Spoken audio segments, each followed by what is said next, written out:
Hey guys, today we're going to talk about an FHA loan and the pros and the cons and what it really is all about. An FHA loan is a wonderful loan. It is primarily looked at as a purchase loan, but it can be used as a refinance. On a purchase, though, it requires only 3.5% as a down payment from you. The seller on a purchase is able to contribute up to 6% of that purchase price towards your closing costs. Can't go towards your down payment, but it can go towards your closing costs.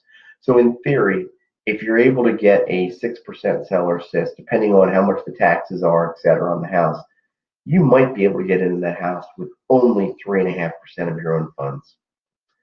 The money for down payment, it is allowed to be a gift. So mom and dad, brother, sister, aunt, uncle are able to gift you that money. So let's say you have $500 in the bank today, and you're looking to buy, let's just pretend, a $100,000 home for simple math. Mom and dad could say, hey, Sally, here's $3,500. In theory, if you're able to get a seller assist for all of your closing costs, you could get in with, mom and dad's $3,500, and that's it. So we definitely need to discuss that. The positives on an FHA loan, again, I mentioned the limited down payment and the high seller assist, but the real positives are if your loan is approvable, there's no effect on the interest rate because of your credit score. So if you have a 660 credit score, you have a 750 credit score, your rate's going to be your rate. Whereas as a conventional loan, it's going to risk base the pricing for the rate based upon credit score and down payment. Also, in an FHA loan, if you put a little bit more down, it's not going to affect things positively. Or again, if you put only 3.5% down, not going to affect things negatively. There is monthly private mortgage insurance, PMI, which we'll discuss in the next video.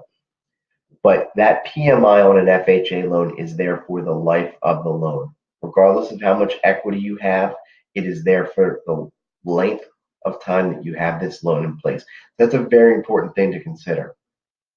Primarily, the biggest difference between that and a conventional loan is that that PMI will not go away. So it's something I really want you to understand. The other thing is an FHA loan does give us the ability to kind of help you sometimes with your closing costs. So maybe you're not able to get a full assist from the seller. I can come in a lot of times and I can offer you some sort of a lender credit to help reduce the amount of money that you're going to owe closing as well. So again, there's always a lot of options to consider. And I can't stress enough when we look at any of these options, I'm going to show you what I would do for myself and my family based on my experience in the industry. That's option one. It might be an FHA loan. It might be because your credit score is a little bit lower and you're putting, a limited down payment, and it would be significantly more expensive to look at a conventional loan. Maybe a conventional loan is the way to go. If it is an FHA loan, though, this is a real big piece of the puzzle. I'm going to look at opportunities to get you from that FHA loan to a conventional loan the first time that opportunity is going to present itself. Is it because you're going to come into some money, you're going to be able to pay the mortgage down?